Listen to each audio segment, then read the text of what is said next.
mga kapatid, ituturo ko sa inyo kung paano magtanggal ng damit pag may masakit sa shoulder ninyo.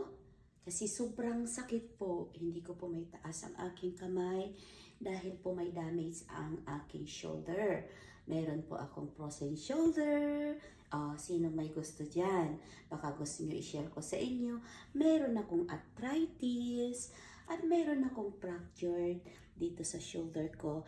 Kasi nung umuwi ako sa Pilipinas, noong bagyo po, noong August, nadulas po ako kaya na-fractured po ang aking shoulder.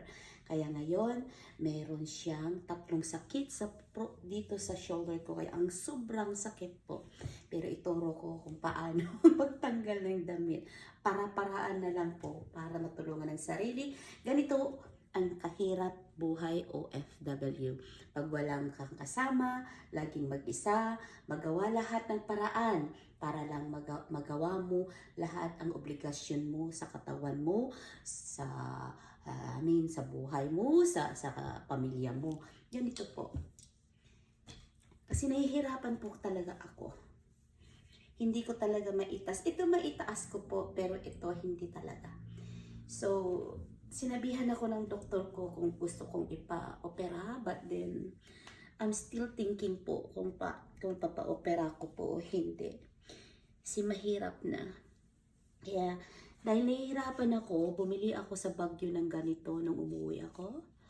Kaya kailangan kong dukutin para lang maano ko yung kamay ko. Aray ko, Lord. Oh my God! Sakit kayo! Oh dear, sakit talaga. Yan, ganyan po. Tapos, ganyan. Ganyan na lang po ang pagtanggal ng damit. Oh, nahulog pang headband ko. Ganyan po talaga. Oh my God, sakit! Okay, hanggang dito na lang po. Salamat sa panunood. O, naging bold star tuloy ako. Sorry sa katawan po. Bye!